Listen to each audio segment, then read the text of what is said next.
We're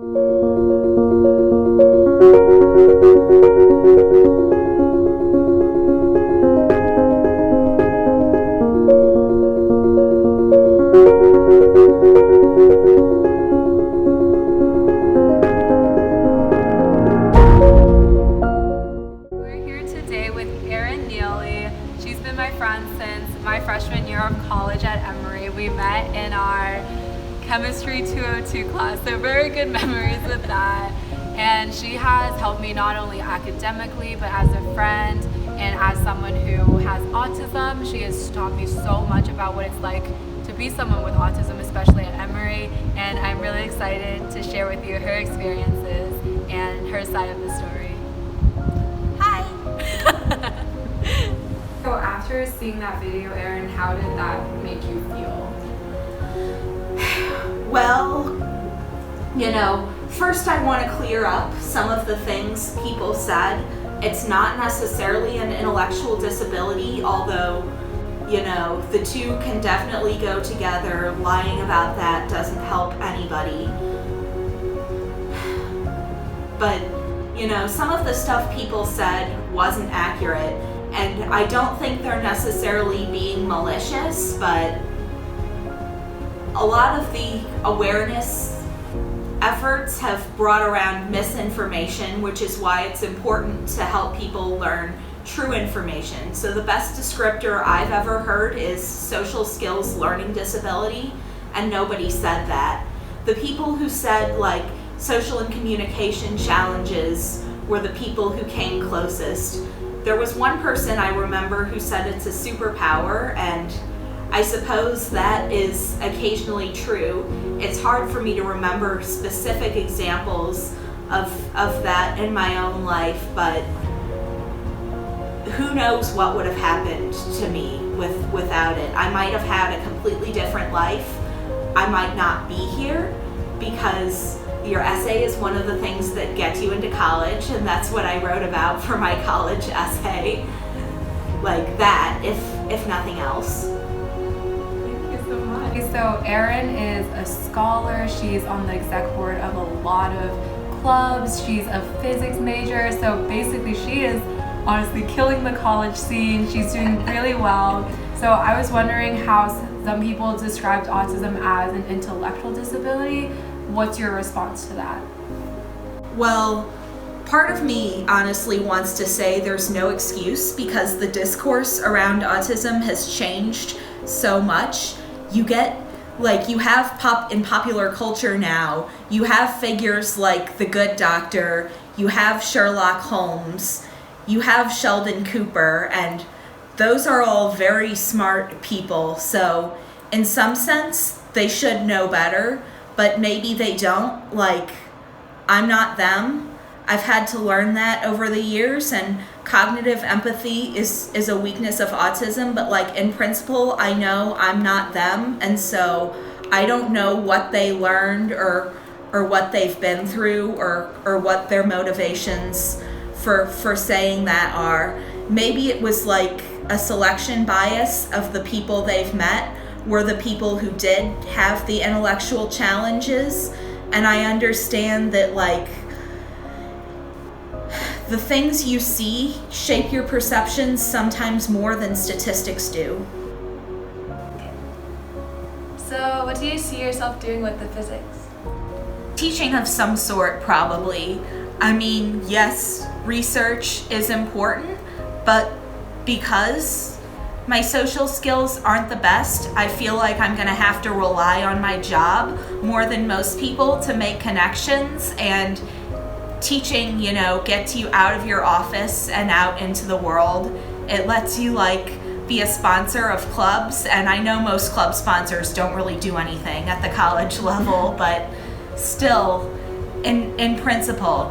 And I also wanna feel like I'm helping people, and you publish, but it's harder to see that if you're only doing research. Do you feel integrated with the Emory community? Somewhat. In the sense of organized clubs, yes. I'm a member of a lot of things, but I do sometimes feel left out about like off-campus engagements. Like when Emory was going to Pride, like I didn't find out about some of the stuff that was happening like on the Saturday before until the very last minute, and so I was late and it took me an hour to find the other person because, you know, like it's not his fault. It was just in general that was a mess organization wise. But like, you know, when friends talk about doing stuff, I feel sad because I haven't done some of the same things. It's not all sunshine and rainbows. Sorry. Yeah, and what do you think as Emory, could anything like the OAS help you in that way, or do you think it has to start at the peer level and awareness level?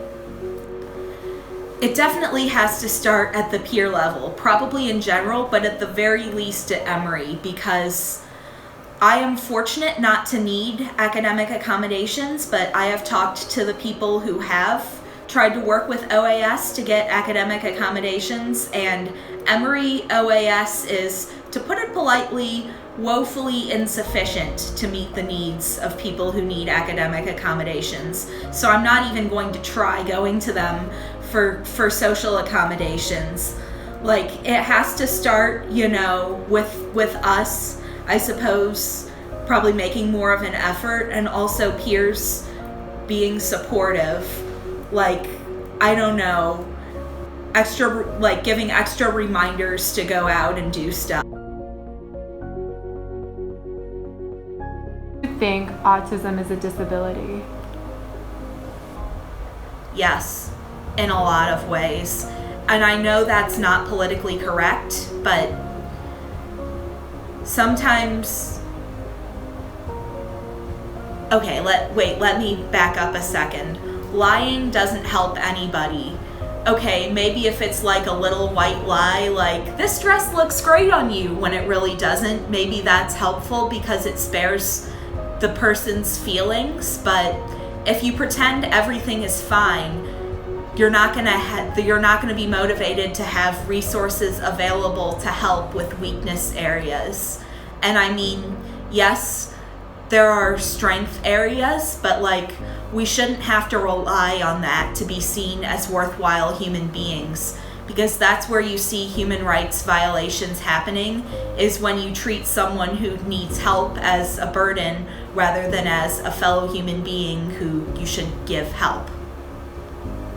Nevertheless, there are problems. If you recall what I was saying earlier about, you know, how saying autism is a disability isn't politically correct, but it's not true, and it's not helpful to say those kinds of things that aren't true.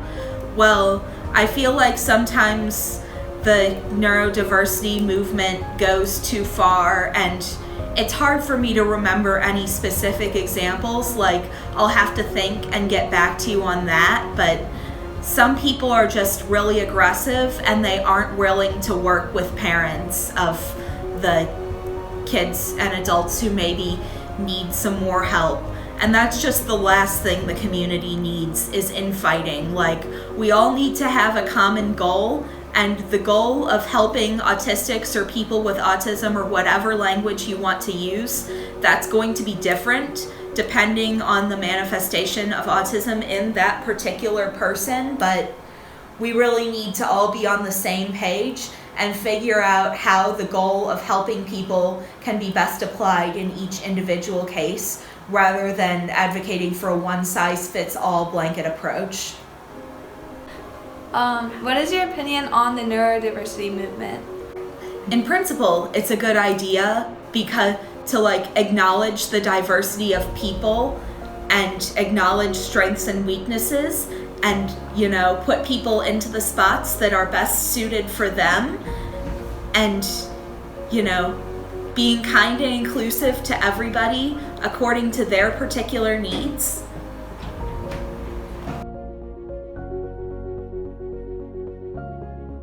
Well, here now, and the Atlanta campus has a lot of advantages, but I'm glad that I started at Oxford as a person with autism or autistic person or whatever you want to say. Oxford made the transition to college more manageable socially because it was a smaller campus with fewer people.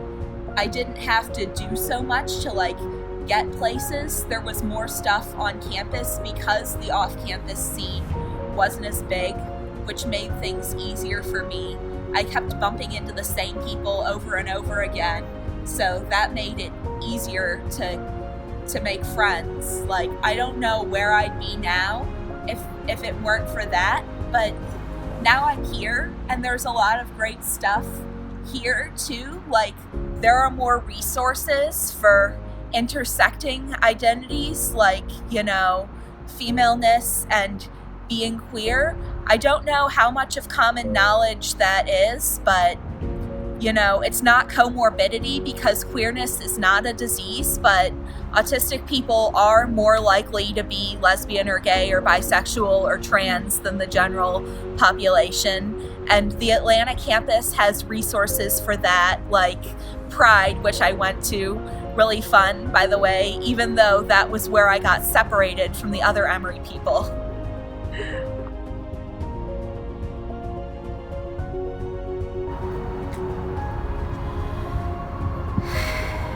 That's a difficult question to answer it because in some ways having autism at Emory is just being me and existing at Emory.